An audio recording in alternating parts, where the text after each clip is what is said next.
funcionando ali tudo direitinho? Sim, estou falando. Aí.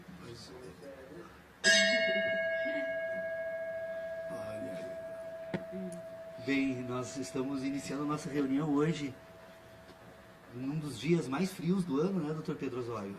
Muito chuvoso, né, o nosso quórum. Aqui só não sai a reunião quando estiver presente um homem só, porque é impossível fazer uma reunião de um homem só, né? Mas a partir então do nosso quórum de mais de 2 pessoas, está formado então os sustentáculos aí da necessidade da reunião do grupo, que é ter pessoas. Eu trouxe hoje um tema para exame, até porque venho escrevendo no curso desses últimos dias um texto com um propósito então de expor de forma ordenada algumas ideias que estamos discutindo aqui. A forma escrita então ela permite um rigor um pouco maior na exposição das ideias, e eu imaginava que o texto seria escrito facilmente em poucos dias, e eu estou já há 2 semanas nele. E acredito que leve ainda mais umas 2 semanas para poder tornar público então esses primeiros escritos, mas umas partes eu já tenho feito isso na página do grupo de estudos, e hoje eu coloquei lá então um texto que eu escrevi sobre ciência, que é o tema que eu gostaria que trazer então para examinar aqui, que a busca então de estabelecer um sistema científico para a filosofia e a própria possibilidade de se fazer ciência é talvez o tema mais controverso de todos os temas que vem sendo debatido então nessa área. E como eu pessoalmente parto de uma ideia de ciência, nas discussões que eu procuro fazer aqui, pelo menos para mim, eu procuro seguir um determinado método que, na forma pela qual eu organizo isso, eu tomo como científica. Então, nesse texto, eu imaginei que fosse necessário fazer um pequeno esclarecimento então, sobre o que se deve ter por ciência, e que eu trago agora para o exame. Para que se possa examinar o que se deve ter por ciência, é necessário, em primeiro lugar, tomar, então, como referência um ponto de partida para esse exame. Como o ser humano constitui a sua capacidade racional por meio dos sentidos ou das sensações que essa estrutura orgânica permite ter, na medida em que ela recebe impressões dos fenômenos da natureza, produz sensações então no organismo humano. Então eu vou tomar a sensação como ponto de partida, que vai tentar então agora ligar todas as demais questões que precisam ser examinadas, inclusive quando ela mesmo precisa ser dispensada, né, a sensação em si. Primeiro então, é necessário organizar os âmbitos deste tema. Primeiro, então, nós temos uma ciência das sensações. A ciência das sensações, então, é o primeiro âmbito que precisa ser identificado. Se a sensação é o ponto de partida, então eu posso falar na ciência das sensações. Da ciência das sensações, então agora eu posso, me permito imaginar ser possível, então falar agora da ciência das ideias das sensações. As sensações, então eu tenho a ciência das sensações, agora eu tenho a ciência das ideias das sensações. Depois da ciência das ideias das sensações, eu tenho a ciência das ideias das sensações. Não é mais a ciência da sensação, mas da ideia da sensação. Eu tenho a ciência da sensação, a ciência das ideias da sensação e a ciência das ideias da sensação. E por fim ainda, eu tenho a ciência das ideias das ideias. Bom, o que tem entre a ciência das ideias da sensação e das ciências das ideias? É que enquanto na ciência das ideias da sensação, a sensação é o ponto de partida para a investigação a respeito, então, dessa ciência, na ciência das ideias é a própria ideia que é o ponto de partida. Então eu posso organizar um sistema de inteligência que reconhece, então, que num determinado momento ela tem uma materialidade e num segundo momento ela tem uma forma, uma mera forma, uma formalidade. Qual é a matéria, então, deste sistema científico? A matéria da ciência é a sensação. A forma da ciência é a ideia da sensação. Bom, entre a forma da ideia, a matéria da sensação e a ideia da sensação, tem a sensação, então, como um elemento que precisa ser colocado para ser examinado à parte. Então, a sensação em si, que é a matéria da sensação, é aquela, então, que vai permitir que tenha, então, esse ponto de partida quando se trata deste assunto que diz respeito, então, à sensação humana. A forma da sensação agora não é mais a sensação, mas as ideias da sensação, que por sua vez podem se voltar às ideias da sensação em si, e podem se voltar às ideias da sensação, e depois pode se voltar apenas às ideias das ideias.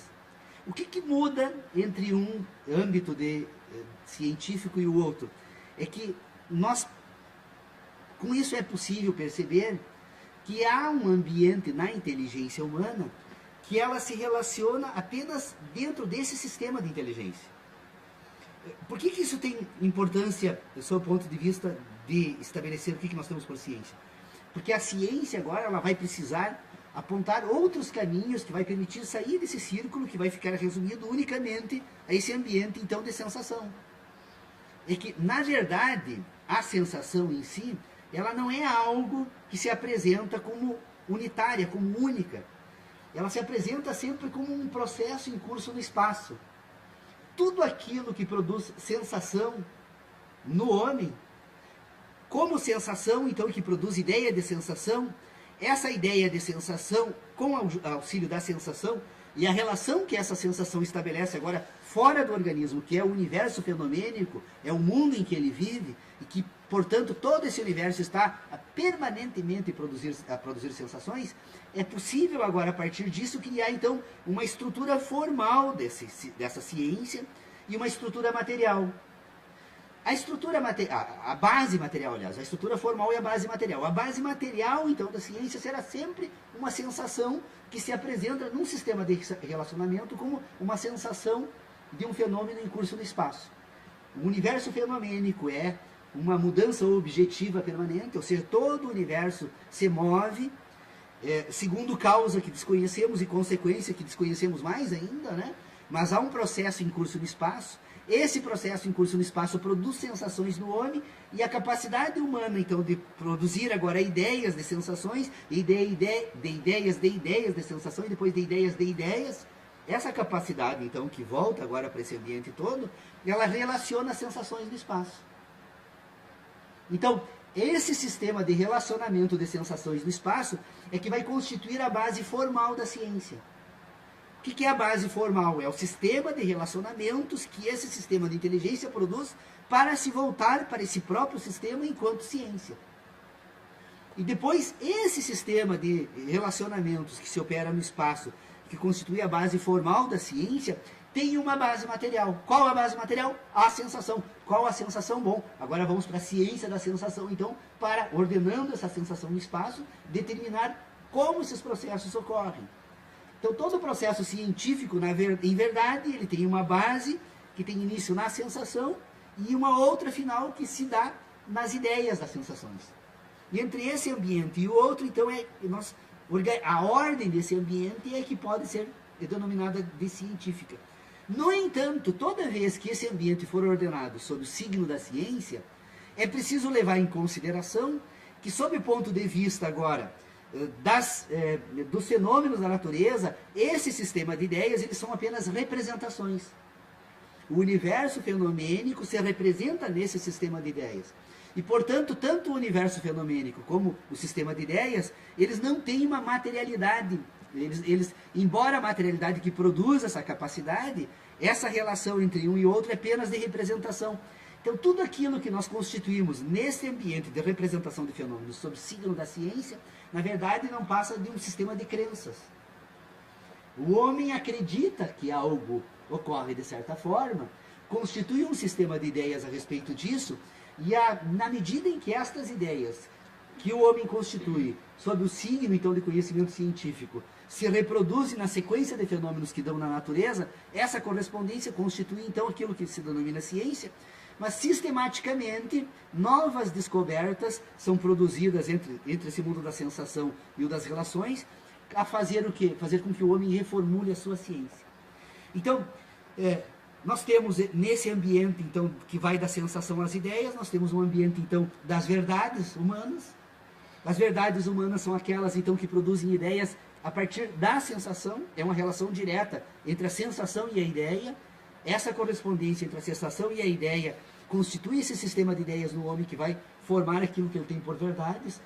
Como a relação entre sensação e ideia é individual, eu não posso sentir pelo Júlio César, eu não posso sentir pela Irene nem pelo Dr. Pedro Osório, então essas verdades serão sempre individuais.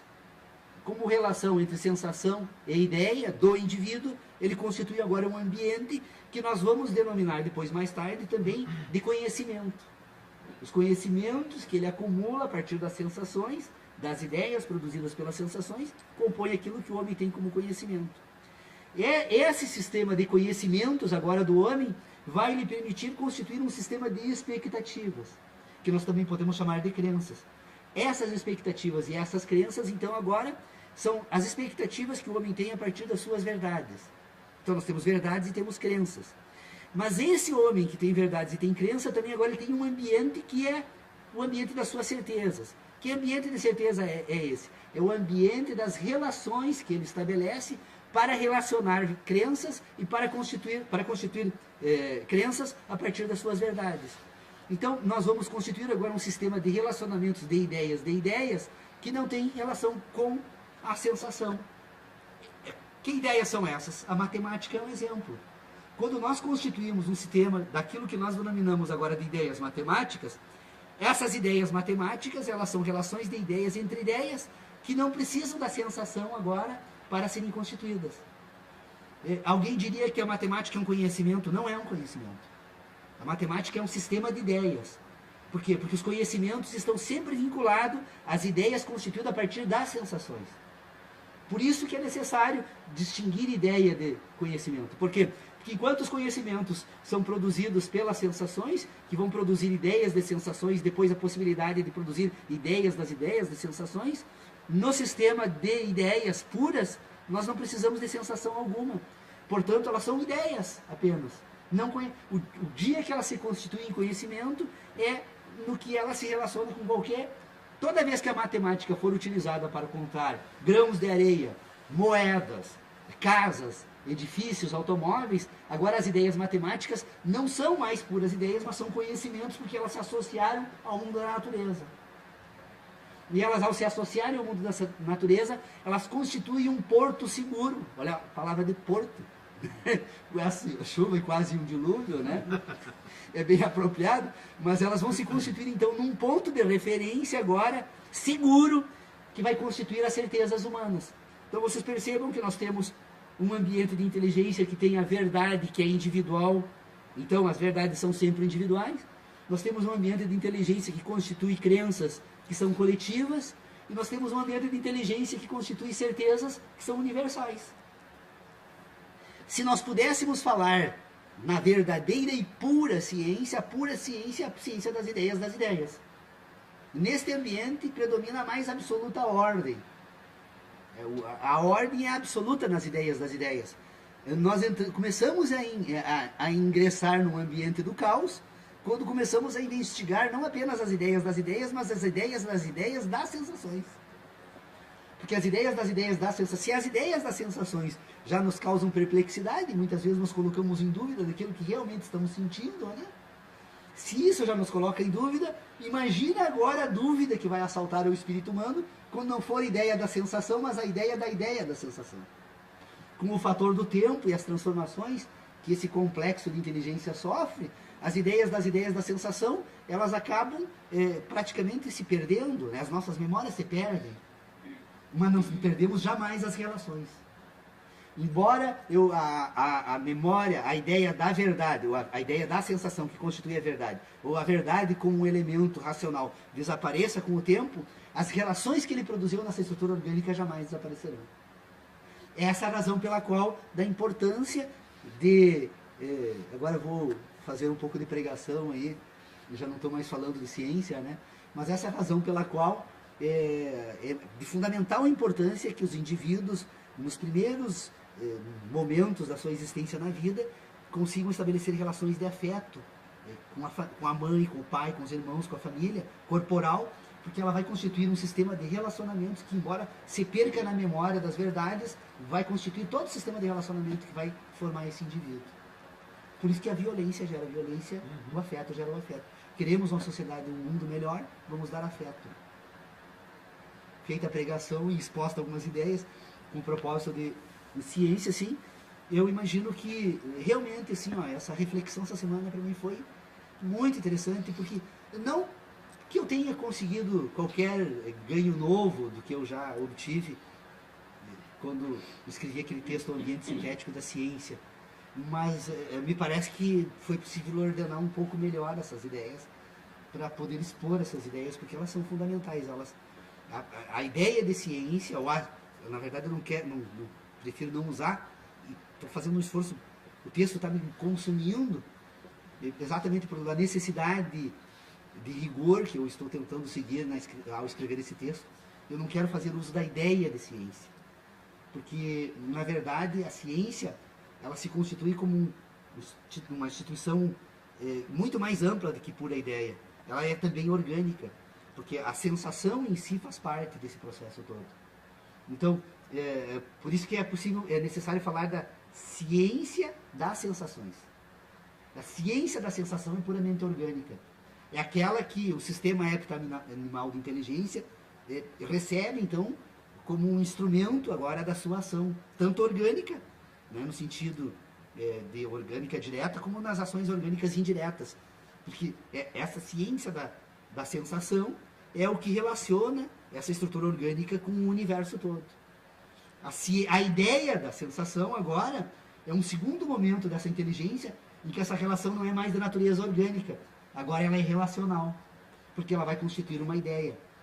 Essa ideia, ela se processa também dentro de uma estrutura orgânica.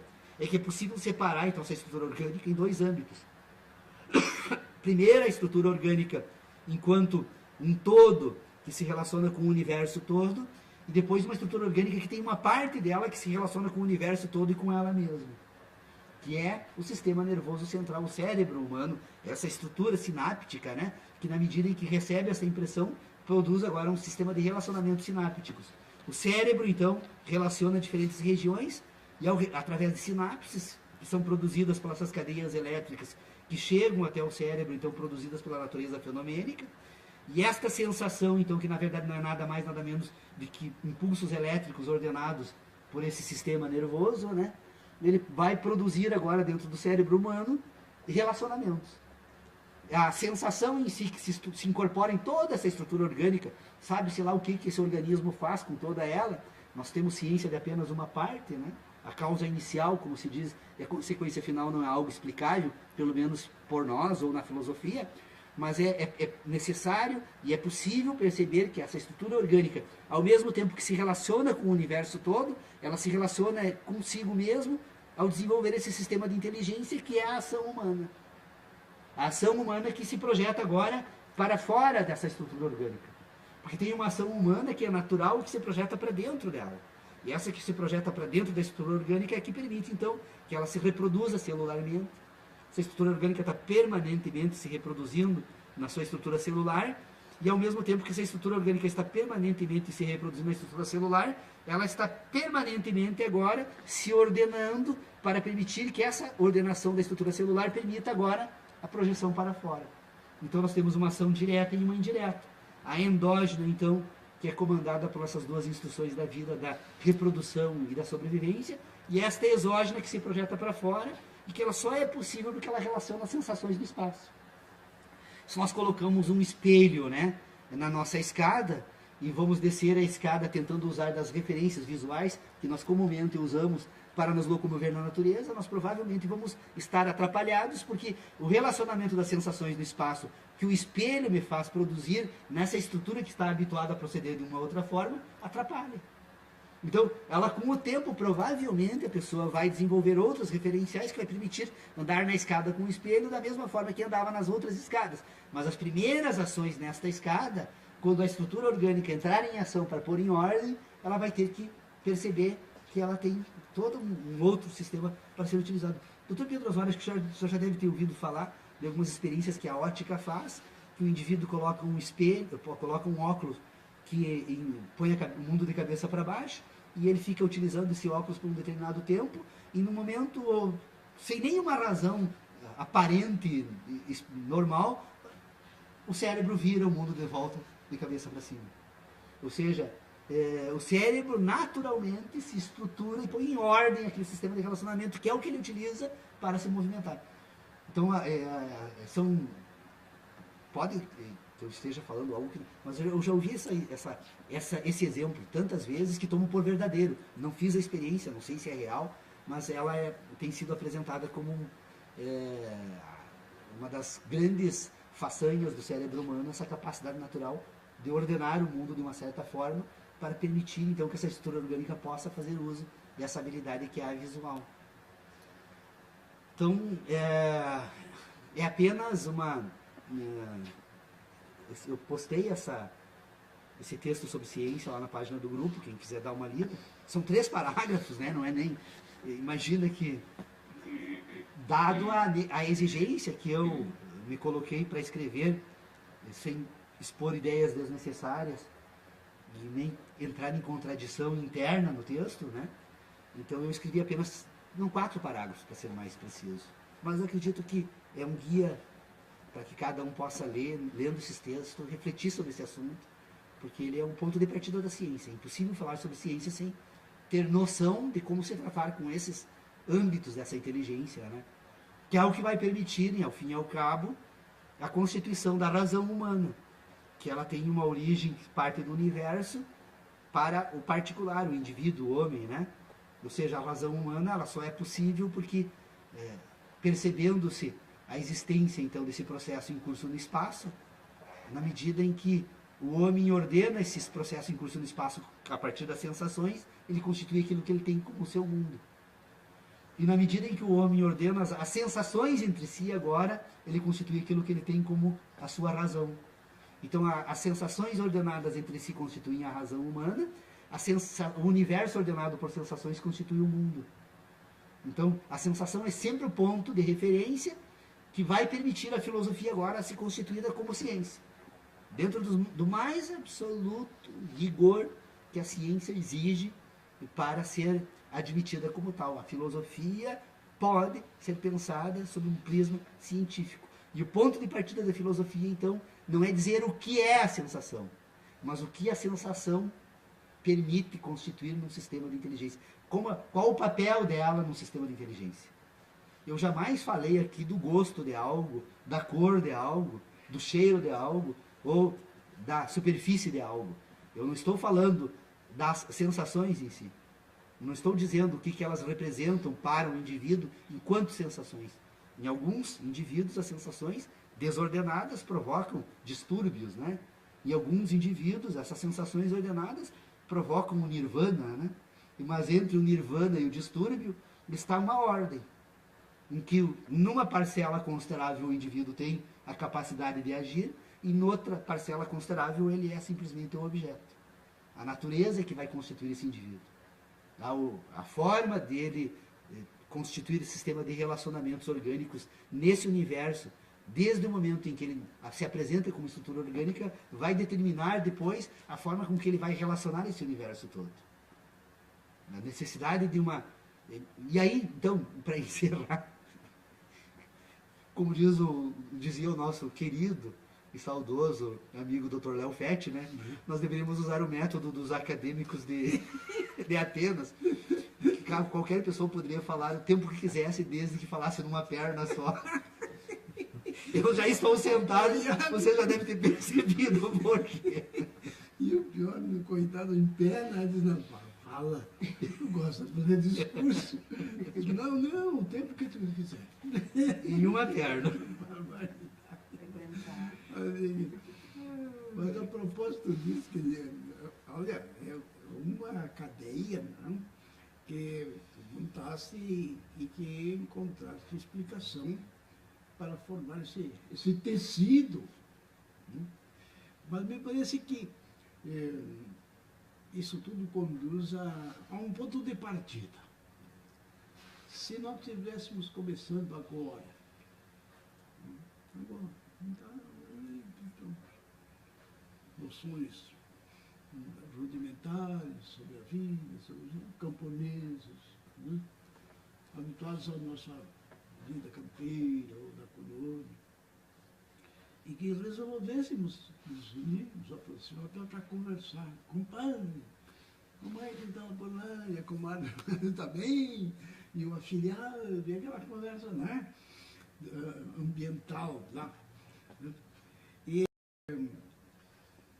como agora nós estamos procurando falar sobre essa família, pela nós mesmos lá, naquela época, então temos uma esperança de fazer liames verdadeiros, né? Pelo menos na nossa experiência pessoal, que vivemos esse ambiente lá atrás. E o que aconteceu conosco? O nosso cérebro, afinal, como estrutura, né? Orgânica e dinâmica e alimentada por muitas sensações. Então, não mudou muito a própria conformação, né? Material e informal. O que aconteceu conosco? Com as nossas experiências, com as nossas sensações, as influências que chegaram, e que permite você fazer um discurso e eu ter condições de entender uma linha desse discurso, embora não possa pegar inteiro, porque cada nódulo, com as contas de um rosário, para passar de uma a outra, né, pressupõe um conhecimento acumulado, um hábito mesmo de fazer assim, né, ou fazer assado. Então, esta acumulação, cadeia, né, ela se sedimenta em placas, ou ela, como produto de algo que já está para trás, queima e obtém um mais apurado agora, mais procurando ser isento de equívocos. Eu, por exemplo, quando eu era criança, né, e até hoje nós tememos as descargas elétricas. Sim. Agora mais ainda, temos razões para ter medo do ambiente em que vivemos. Então, por exemplo, as descargas elétricas, como tínhamos tempestades enormes, ou será que não era? Nós, pelas jovens, crianças, adolescentes, não estávamos habituados àqueles impulsos. Quem sabe se os impulsos hoje são mais intensos do que aqueles que para nós pareciam. E relacionado a sentimentos dolorosos e psíquicos de medo, porque o mandado, como nós dizíamos lá, os nossos antigos, eles não diziam assim, uma descarga elétrica, um raio, né? E alguns já se falava em raio, mas eles diziam que o nome que davam a isso era mandado. E não é por outra razão que as autoridades, os juízes, os tribunais, incumbem um beirinho, que é o oficial de justiça, a cumprir um mandado, uma ordem que vem de uma autoridade superior para que alguém cumpra ou faça ou omita tal coisa. Esse mandado, né, lá no nosso interior, pelo menos, era tido como sinônimo da ideia de descarga elétrica, raio. E que esses raios, como deve ter vindo de uma autoridade terrena nos nossos ambientes, né? Então, aquele que eliminou muitas pessoas ao longo no Aramado, com a descarga elétrica lá na campanha, aquilo foi um resultado que seguiu-se, porque chegou um pouquinho mais atrasado, o ruído da descarga elétrica, assim, das luzes, né, carregadas de sinais contrários. Então, e como a autoridade está no trono, o trono, né, até hoje, né, os monarcas, os monarcas, que tem, por exemplo, a cadeira, né, de símbolo da autoridade, o ambiente de austeridade, né? Então, essa ordem, né, vem de um trono. Por isso que os nossos vizinhos espanhóis, que usam a língua espanhola, eles falam em tronar, e vem do trono, né? Uma forma de governo soberano, está tronando. Então, um tronar desses, a descarga é o mandado, é a ordem que vem do trono, que vem de cima. Do sobrenatural, né? Isto, e que aparece dolorida e temível na natureza. Nós vemos os nossos amigos morrerem, né, perecerem por essas descargas elétricas, que coisa incrível isso.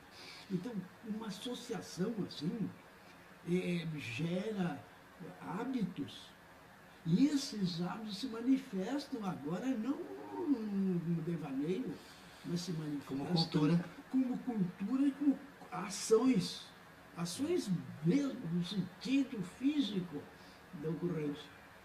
E esse físico realimenta um princípio que era puramente psíquico ou um induzimento ainda fraco, né? Ele se renova, se soma, né, e cresce de tal maneira que gera algo de difícil de ser contornado. E para falar sobre ele com propriedade, temos que recuar muito. Então, eu às vezes gosto de recuar porque estou num momento de pensar sobre a origem do Japão. Sim. Como é que ele aprendeu que eu posso pegar uma brasa para acender o meu pito ou para começar um fogo em outro lugar? Se a ponta de carvão, que já foi incandescida, sim, não é quente, não faz mal nenhum, acendo, faço outro fogo. Né?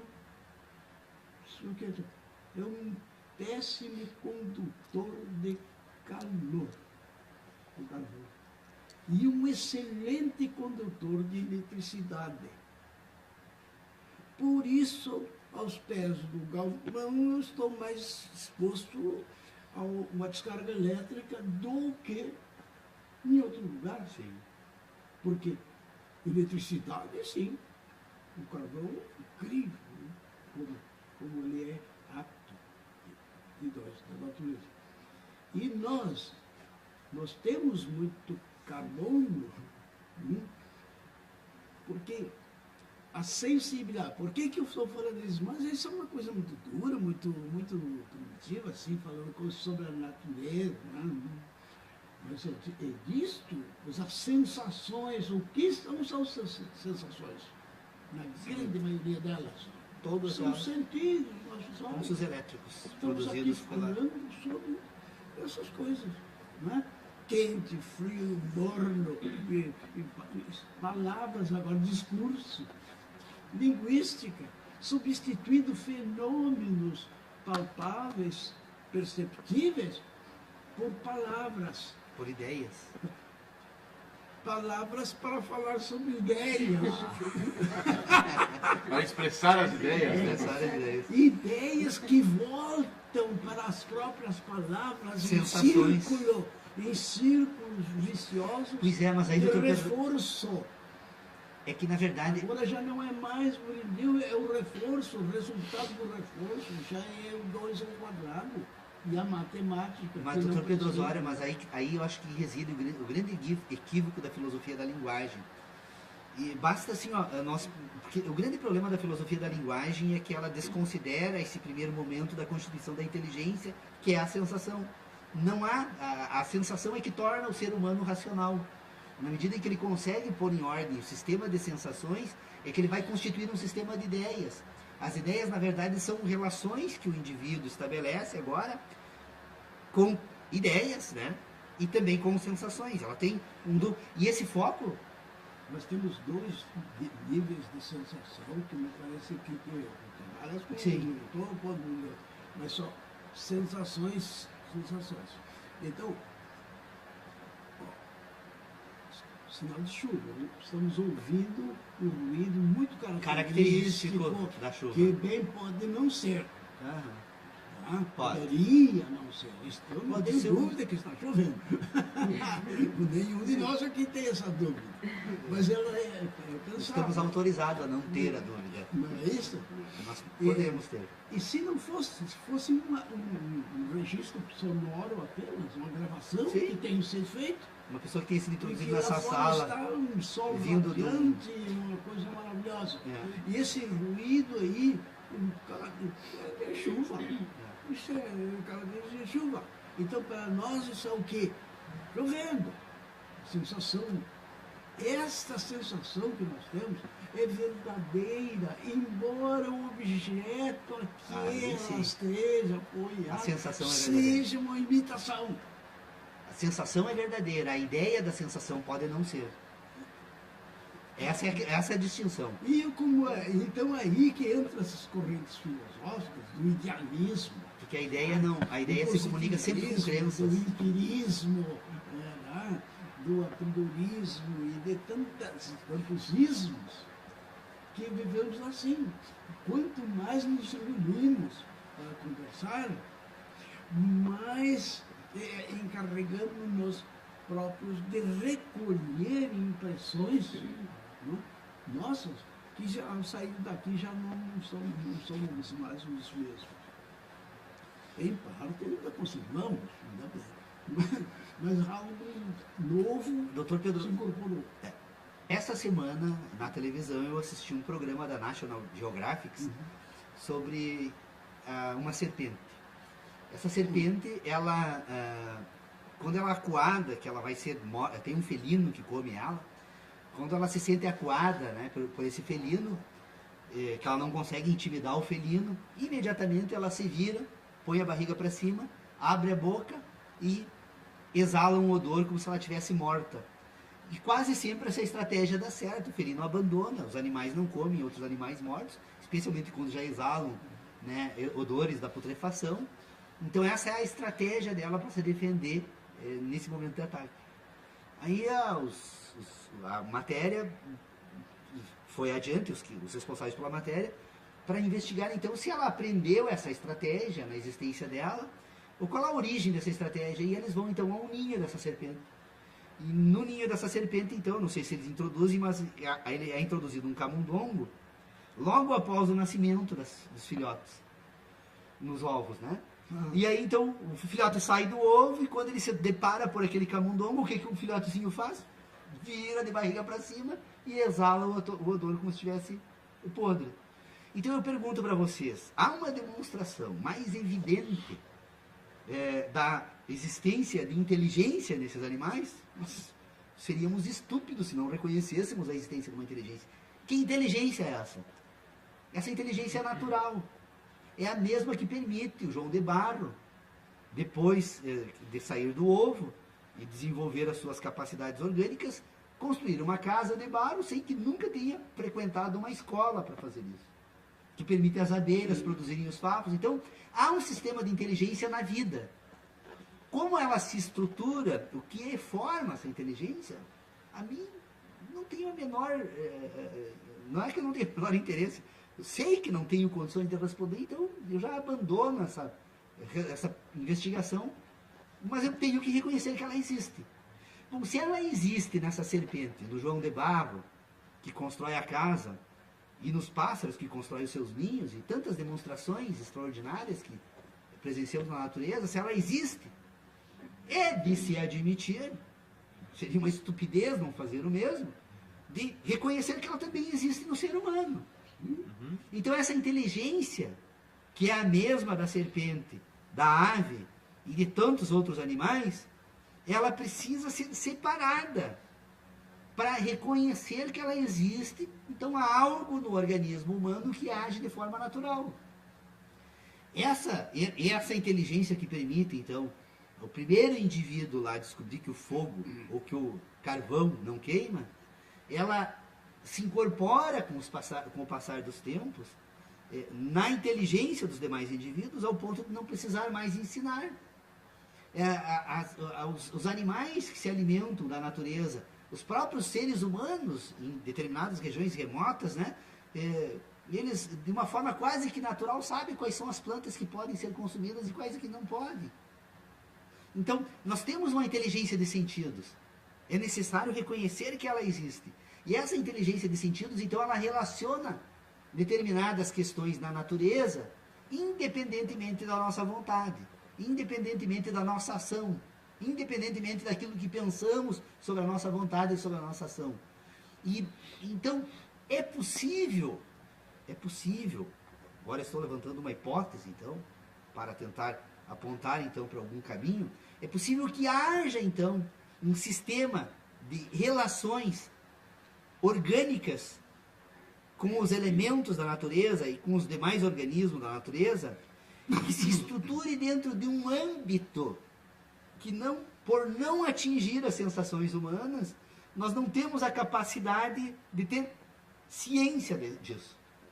Por que eu fiz questão de ressaltar com veemência, no início desse nosso encontro hoje, a necessidade de colocarmos a sensação como ponto emanador de todo o sistema de inteligência? Porque na medida em que a sensação sai desse ambiente, a inteligência como tal qual nós tratamos enquanto ciência desaparece. Não é possível.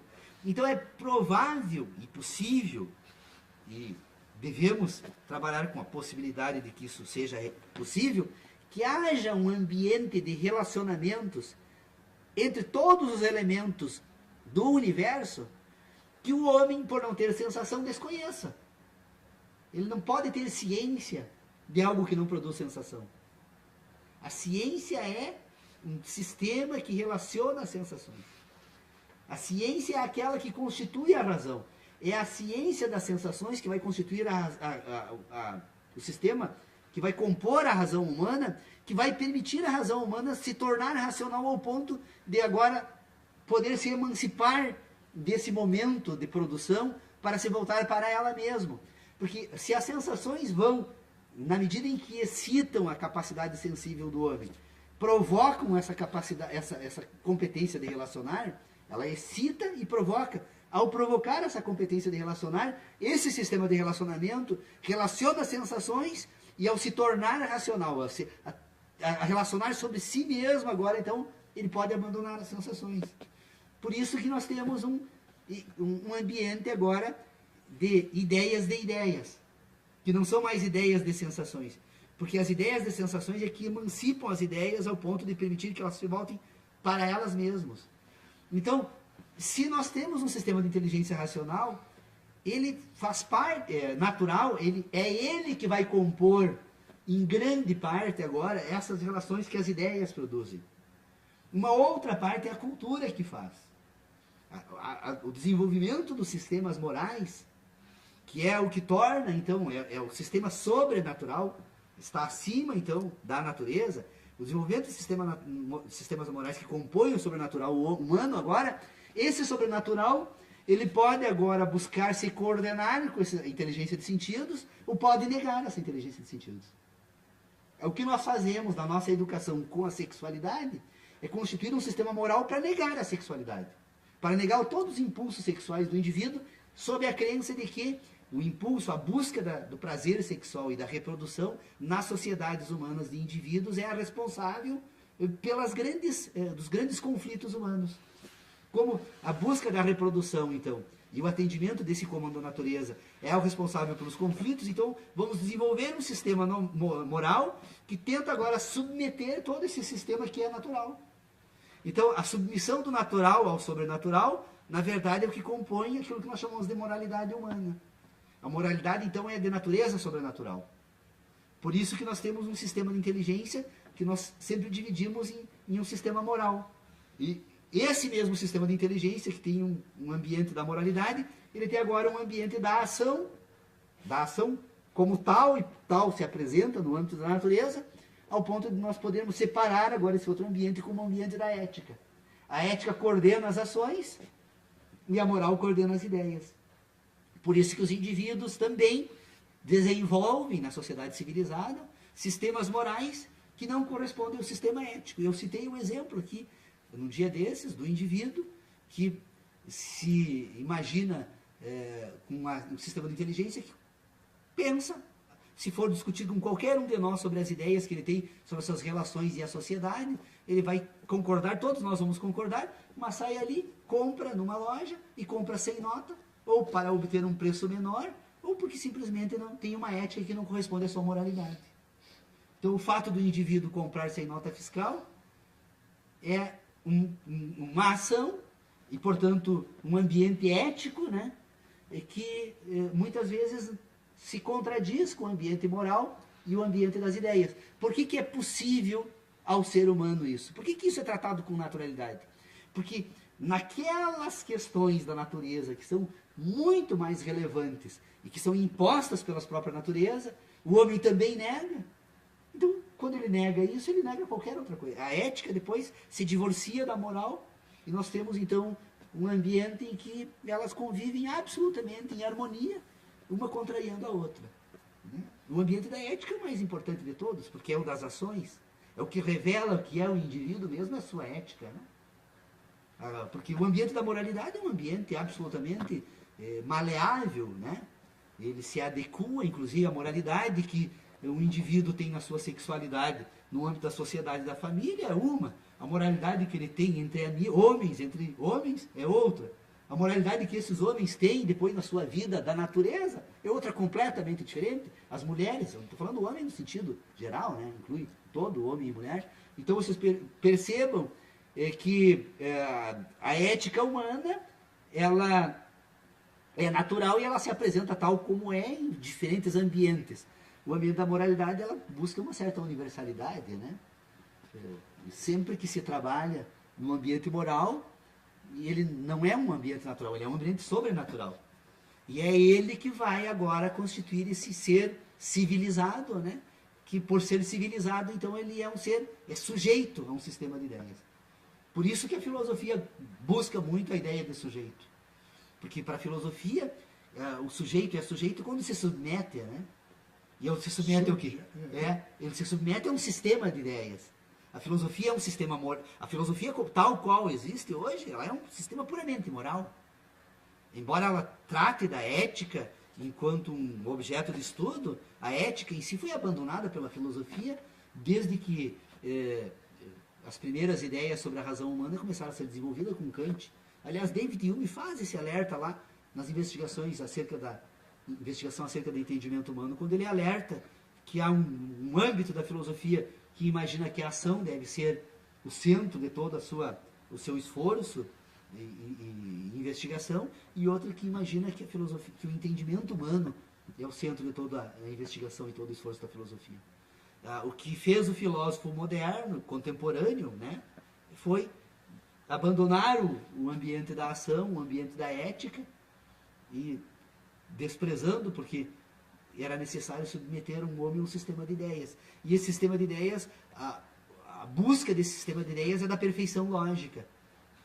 É a concordância das regras do entendimento com o próprio entendimento. Enquanto que a busca do homem que tem a ação como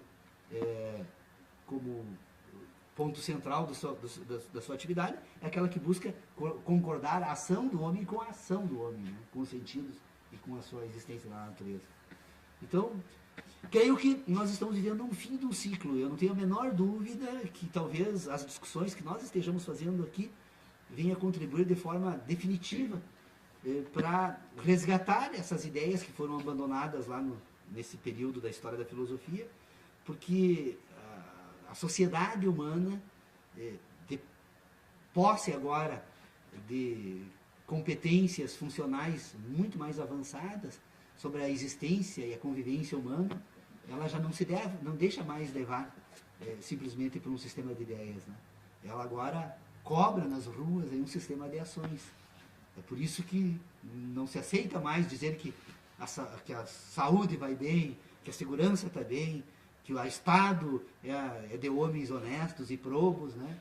Quando todo mundo percebe que no âmbito da ética, né, a moral e a ética não estão mais conseguindo concordar, e o homem de hoje talvez seja um homem que esteja mais preocupado com a ética, ou pelo menos se redescobre como um ser mais ético do que moral, né? Eu pretendo também, nesse estudo que eu estou escrevendo sobre esse tema que me permitiu escrever sobre ciência, eu também estou tentando agora trabalhar com a ideia de processo, que talvez é uma provocação que eu faço para a próxima reunião, que se o universo é um processo em curso no espaço, cada vez há um problema novo. Quando eu consigo encontrar a sensação como a referência, então, que ordena as minhas ideias, eu descubro que a sensação ordena o universo, porque é um processo em curso no espaço. Então, é necessário agora então conectar a ideia de sensação ou de processo para tentar descobrir de que forma se constitui esse mundo e essa razão, né? E, então, as primeiras... eu já havia desenvolvido um pouco esse estudo quando escrevi no meu mestrado sobre a relação processual no direito, que obviamente a abordagem era completamente diferente, mas o processo, na verdade, se revela por ciclos. O que é um processo? É um ciclo de algo que antecede e que sucede. Então tem algo que tem um antecedente e um consequente. Esse algo, então, esse ciclo que liga este antecedente com o consequente, né, ele compõe a célula base de um processo. Quanto mais, então, um antecedente se liga ao outro antecedente, né, mais esse processo se desenvolve no espaço. Então, nós temos o processo em curso do espaço, na verdade, é um conjunto de antecedentes e consequentes que se apresentam como processo, ou como ciclos. E que o filósofo vai se apropriar num determinado momento do desenvolvimento dessas ideias para atribuir ao processo a ideia também de tempo. O processo é um ciclo e, ao mesmo tempo, um tempo. Ou seja, tudo aquilo que nós desenvolvemos pela ideia de processo, nós estamos desenvolvendo a partir de um antecedente e um consequente. Por que essa questão é importante? Porque no sistema heptanimal, que eu tentei trazer, e ainda está meio difícil de conseguir explicar as ideias que eu me guio, né? O sistema heptanimal, então, ele tem essa ideia de processo e a ideia de repetição. A ideia de processo como antecedente e consequente, então, é o que vai dar a noção de sucessividade. A noção de sucessividade e a noção de repetição é que vai permitir constituir as ideias, de sensações. Então, na verdade, essas relações entre processo e sensação, elas se apresentam como antecedente e consequente. É isso.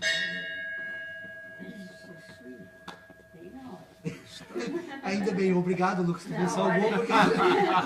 Bem na hora. Ciência das ideias das sensações. Não é mais a ciência da sensação, mas da ideia da sensação. Eu tenho a ciência da sensação, a ciência das ideias da sensação e a ciência das ideias da sensação. E por fim ainda, eu tenho a ciência das ideias das ideias. Bom, o que tem entre a ciência das ideias, da sensação e das ciências das ideias das ideias? É que enquanto na ciência das ideias da sensação, a sensação é o ponto de partida para a investigação a respeito, então, dessa ciência, na ciência das ideias é a própria ideia que é o ponto de partida.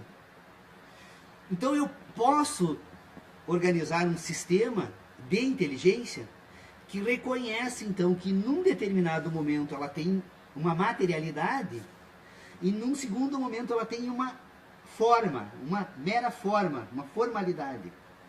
Qual é a matéria, então, deste sistema científico? A matéria da ciência é a sensação. A forma da ciência é a ideia da sensação.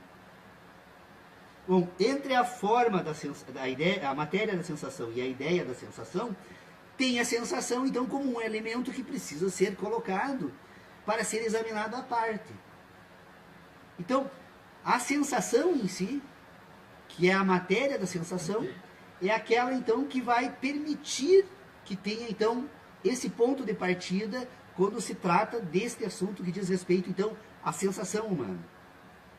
A forma da sensação agora não é mais a sensação, mas as ideias da sensação, que por sua vez podem se voltar às ideias da sensação em si, e podem se voltar às ideias da sensação, e depois pode se voltar apenas às ideias das ideias. O que muda entre um âmbito científico e o outro? É que com isso é possível perceber que há um ambiente na inteligência humana que ela se relaciona apenas dentro desse sistema de inteligência.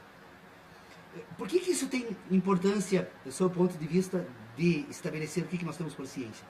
Porque a ciência agora ela vai precisar apontar outros caminhos que vai permitir sair desse círculo que vai ficar resumido unicamente a esse ambiente, então, de sensação. É que, na verdade, a sensação em si, ela não é algo que se apresenta como unitária, como única. Ela se apresenta sempre como um processo em curso no espaço. Tudo aquilo que produz sensação no homem, como sensação, então, que produz ideia de sensação, constitui a sua capacidade racional por meio dos sentidos ou das sensações que essa estrutura orgânica permite ter na medida em que ela recebe impressões dos fenômenos da natureza, produz sensações, então, no organismo humano. Então eu vou tomar a sensação como ponto de partida, que vai tentar, então, agora ligar todas as demais questões que precisam ser examinadas, inclusive quando ela mesmo precisa ser dispensada, né, a sensação em si. Primeiro, então, é necessário organizar os âmbitos deste tema. Primeiro, então, nós temos uma ciência das sensações. A ciência das sensações, então, é o primeiro âmbito que precisa ser identificado. Se a sensação é o ponto de partida, então eu posso falar na ciência das sensações. Da ciência das sensações, então agora eu posso, me permito imaginar ser possível, então falar agora da ciência das ideias das sensações. As sensações, então eu tenho a ciência das sensações, agora eu tenho a ciência das ideias das sensações. Depois da ciência das ideias das sensações, eu tenho isso na página do grupo de estudos, e hoje eu coloquei lá então um texto que eu escrevi sobre ciência, que é o tema que eu gostaria que trazer então para examinar aqui, que a busca então de estabelecer um sistema científico para a filosofia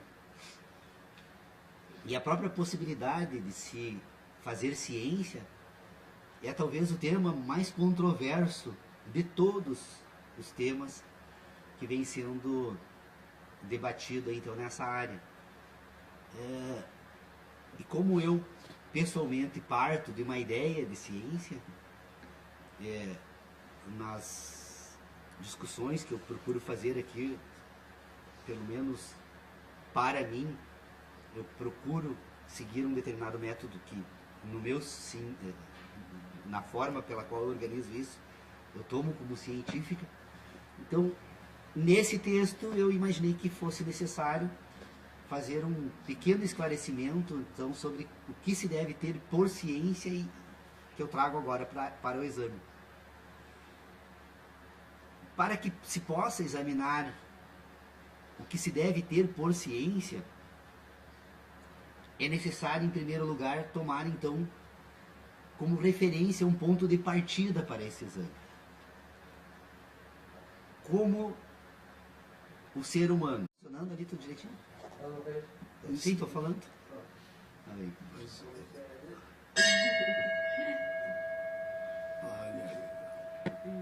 Bem, nós estamos iniciando a nossa reunião hoje, num dos dias mais frios do ano, né, Dr. Pedro Osório?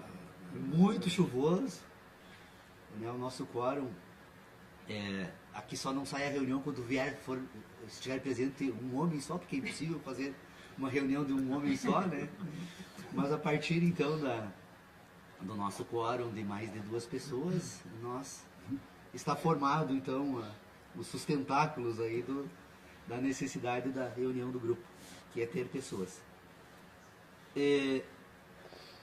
Eu trouxe hoje um tema para exame, até porque venho escrevendo no curso desses últimos dias um texto, com um propósito então de expor de forma ordenada algumas ideias que estamos discutindo aqui. A forma escrita então ela permite um rigor um pouco maior na exposição das ideias, e eu imaginava que o texto seria escrito facilmente em poucos dias, e eu estou já há 2 semanas nele, e acredito que leve ainda mais umas 2 semanas para poder tornar público então esses primeiros escritos, mas umas partes eu já tenho feito